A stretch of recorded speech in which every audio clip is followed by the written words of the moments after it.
আজকের এই মহাসম্মেলনের প্রধান অতিথি হিসেবে কিছুক্ষণের মধ্যে এই মঞ্চে এসে হাজির হবেন সাইকুল হাদিস ইবনে সাইকুল হাদিস, বাংলাদেশের বিশিষ্ট আলেম দ্বীপ, ফ্যাসিস্ট শেখ হাসিনা সরকারের সবচেয়ে নির্যাতিত আলেম যারা মাওলানা মামুনুল হক মঞ্চে বসে রয়েছেন। বাংলাদেশ খিলাফত মজলিসের কেন্দ্রীয় নেতৃবৃন্দ, ফরিদপুর জেলা এবং নগরকান্দা সালতা উপজেলা নেতৃবৃন্দ, মঞ্চের সামনে যারা আসেন বিভিন্ন এলাকা থেকে ছুটে এসেছেন আজকে মামুনুল হক হুজুরের কথা শোনার জন্য, সবাইকে সালাম এবং শুভেচ্ছা জানিয়ে আমি আমার সংক্ষিপ্ত একটি কথা বলছি। আপনারা জানেন আজকের এই ইসলামী মহাসম্মেলনটি মাত্র 72 ঘন্টার নোটিশে আয়োজন করেছেন মাওলানা রেজাউল হক সহ যারা আয়োজন করেছেন। সত্যি একটা দুরূহ ব্যাপার, এমন একটা প্রোগ্রাম কমপক্ষে 1 মাস আগে আয়োজন করতে হয়। মাত্র 72 ঘন্টার আয়োজনে যে সুন্দরভাবে আয়োজন করেছেন, আমি নগরকান্দা সালতাবাসীর পক্ষ থেকে আয়োজক কমিটিকে ধন্যবাদ জানাই।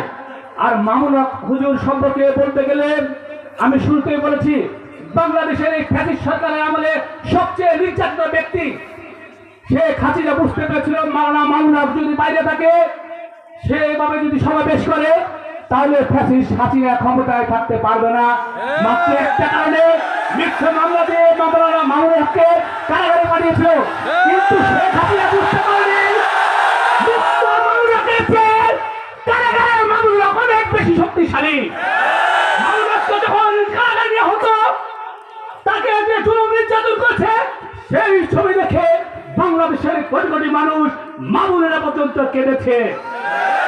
এবং এই শেখ হাসিনার পতন ত্বরান্বিত হয়েছে মামুনুলের ওই ঘুরে ঘুরে চলা ছবি দেখে বাংলাদেশের মানুষ প্রতিজ্ঞা করছে, জানাতে বলছে কোটি কোটি মানুষ সেদিন আল্লাহর কাছে ফরিয়াদ করেছে, আল্লাহ তুমি জালিম শেখ হাসিনার পতন করে দাও।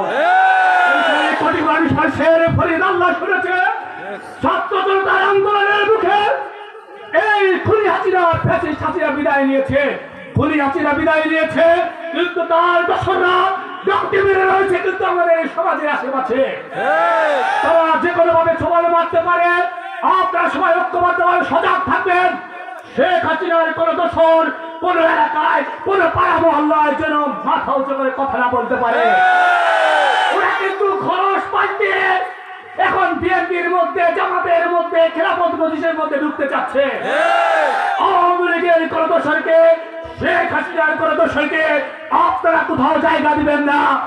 ইনশাআল্লাহ এটা ইসলামী দেশ, এদেশে ইসলাম ছিল, ইসলাম থাকবে, ইসলামের পতাকা আগামী দিনে পথ করে উঠবে। আমি আবারও আজকের আয়োজককে ধন্যবাদ জানিয়ে আমার বক্তব্য এখানে শেষ করছি। আল্লাহ হাফেজ।